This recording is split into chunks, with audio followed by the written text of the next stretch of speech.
Public ఇక మా చెల్లె ఏ విగ్రహం ముంగటేసుకున్నదో అరుచుకుందాం పాండ్రోలా. చెల్లెలా శకుంతల ఏం చేస్తున్నావే?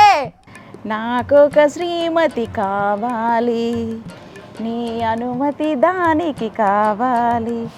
మీనకాందం ఊర్వశి నాట్యం కలబోసి కాపురం చెయ్యాలి, నాకొక శ్రీమతి కావాలి. అగో మా చెల్లొత్తది అనుకుంటే ఎవడో వచ్చిండు, ఎవడీడు అసలు? ప్రతి కుటుంబంలో 3 పిల్లలు ఉండాలన్న ఆర్ఎస్ఎస్ చీఫ్ మోహన్ భాగవత్. ఈడు ఒక్క పెళ్లికే దిక్కులేదురా నాయన అంటే 3 పిల్లల్ని కనాలంట. ఇట్లా చెప్పే కంటే మాసంటి బ్రహ్మచారులకు పిల్లనిచ్చి పెళ్లి ఏమని చెప్పొచ్చు కదా సారు, దేశంలో ఉన్న ఆడపిల్లల అయ్యవ్వలకు. అరే ఎవడ్రా నువ్వు? మా చెల్లేది? నమస్తే మేడం, మీకు చెల్లి ఉన్నదా? మంచిగా ఉంటుందా? నాకు ఈడవుతుందా? ఏం మాట్లాడుతున్నావు రా మాయిదా పిండి మొక్కపోడా? మా చెల్లెకి తెలియాలి కానీ నీ లగ్గం అవుతుంది ఏమనుకుంటున్నావో? నాకు కావాల్సింది కూడా గదే మేడం, లగ్గం. వీడెవడో పెళ్లి పిచ్చోడే ఉన్నట్టున్నాడు కదా, అసలు ఏందిరా నీ సమస్య? నమస్తే మేడం, నా పేరు ప్రసాద్. నాకు ఇంకా పెళ్లి కాలేదు. మీకు తెలిసిన సంబంధాలు ఉంటే చూడండి. నాకు క్యాస్ట్ ఫీలింగ్ అస్సలు లేదు. అది నాకెందుకు చెప్తున్నావు? నేనేమన్నా బ్రోకర్ పని చేసి దాని లెక్కన కనబడుతున్నానా నీకు? మా బ్రహ్మచారి బాధలు మీకేం తెలుసు మేడం? ఇటు చూస్తే పెళ్ళి అవుతలేదు, ఏజ్ బార్ అవుతుంది. అటు చూస్తేనేమో చంద్రాల సార్ 2 కనవంటాడు, మోహన్ భాగవత్ సార్ ఏమో 3 కనవంటాడు. కానీ ఎట్లా? How madam how? చూడు పెళ్లి కాని ప్రసాదు, జాగంటి గారు ఏమన్నారో తెలుసా నీకు? ఏమన్నాడు మేడం? నువ్వు నీళ్ళలో వేసుకొని తానం చేస్తే లగ్గం అవుతుందని గిట్లా ఏమన్నా చెప్పిండా? మాట్లాడితే లగ్గం అంటవేంద్రా నాయన, చెప్పేది మొదలు. బాగుంటేనే లగ్గం అవుతుందంట, బాగుంటేనే పిల్లలు పుడతారట. నీకు లగ్గం కాలేదంటే నువ్వు అవ్వలకు బాకీ లేవు కావచ్చు. ఇప్పుడు అర్థమైంది నాకు. అర్జెంటుగా వాళ్ళకన్నా బాకీ పడాలి. బాకంటే పైసల బాకీ కాదురా నాయన, రుణానుబంధం. అది పోయిన జన్మల ఎవరితోటన్న అనుబంధం బాకీ పడితే వాళ్ళు మనకు భార్యగా అయితే భార్యగా, పిల్లల రూపంలో అయితే పిల్లలుగా పుడతారట. అంటే నా తలరాతల పెళ్లి యోగమే లేదా? అంతా భ్రాంతియేనా, జీవితాన వెలుగింతేనా? అయినా భార్యలు భర్తలను జీవిదిత్తాండ్రని మగ పొరగాళ్ళంతా పెండ్లి గిల్లి జాంతనని భయపడుతుంటే నువ్వేంద్రా నాయన నాకు పెళ్లి కావాలి నాకు పెళ్లి కావాలని ఒకటే నచ్చబెడుతున్నావు? అందరు అట్లుంటారా మేడం? సీతారాములు లాంటి భార్య భర్తలు లోకం మీద ఎంతమంది లేరు? ఎవరో అట్లా చేసిండ్రని లగ్గం చేసుకోకుండా ఉంటామా ఏంది? చెప్పు మేడం. కులం ఏదైనా సరే అంటున్నావు కదా, మరి నీకు ఇంకెందుకు లగ్గం కాలేదంటావు? ఏమని చెప్పాలి మేడం? అందరికీ సాఫ్ట్వేర్లే కావాలంట, లచ్చలు జీతాలు కొడతాండ్రు.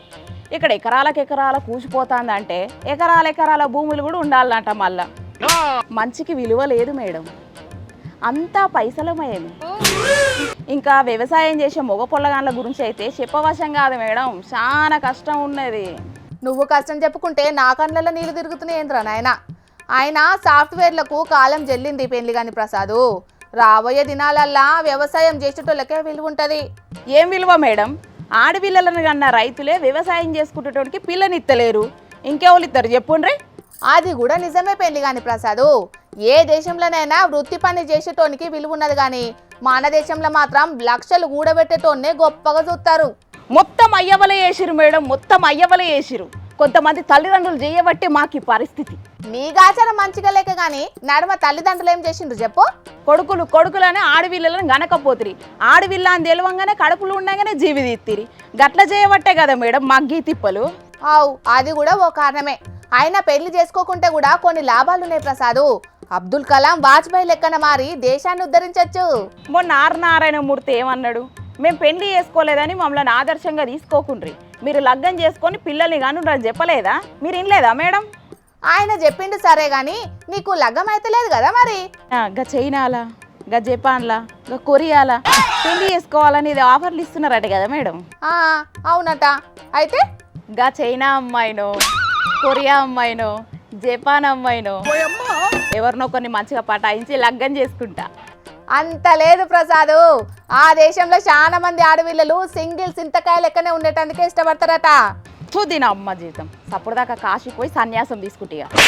తదాస్తు. ఇంతకు మా చెల్లేది ప్రసాదు? అరే వీడేడవైండు ఏమోలే. ఏదేమైనా మగ పొలగాళ్ళకు కష్టమే ఉన్నదొల్లా. 2 కానుండ్రి 3 కానుండ్రి అని లీడర్లు చెప్తాండ్రు కానీ లగ్గం కాక దేశం నిండా బ్రహ్మచారులు మస్తు పెరుగుతారు. సరే పెళ్ళైనోళ్ళన్నా కంటాన్రా అంటే కొందరేమో ఒక్కలు ముద్దన్న పట్టిండ్రి, ఇంకొందరేమో అసలే వద్దన్న పట్టిరి, ఇంకొంతమందికి అసలు పొలగాన్లే ఊడతలేరాయ్. అన్ని దేశాలల్లో ఇట్లానే ఉన్నది. మీకు దండం పెడతాం, పెళ్లి చేసుకోండి, పిల్లల్ని కనుండ్రని జపాన్, కొరియా, చైనా దేశం పెద్దలు నెత్తి నోరు కొట్టుకుంటాండ్రు పాపం. 2050 వరకు జనాభా కరువైతుందట, యూత్ పొరగాన్లు తక్కువైతారట. అందుకే సింగిల్స్ ఇంతకాయ లెక్క ఉండకుండా ఎట్లనన్నా చేసి జర లగ్గం చేసుకొని పొలగాన్లను గాని దేశాన్ని ఉద్ధరేయండ్రి. అయ్యో, ఇది నేను చెప్పే ముచ్చట కాదుల్లా, తరతరాలుగా మన పెద్దలు చెప్తున్న ముచ్చట. వింటున్నారా? సరే, ఇక మనం తతిమ వార్తల్ని చెప్పుకుందాం పాండ్రోలా.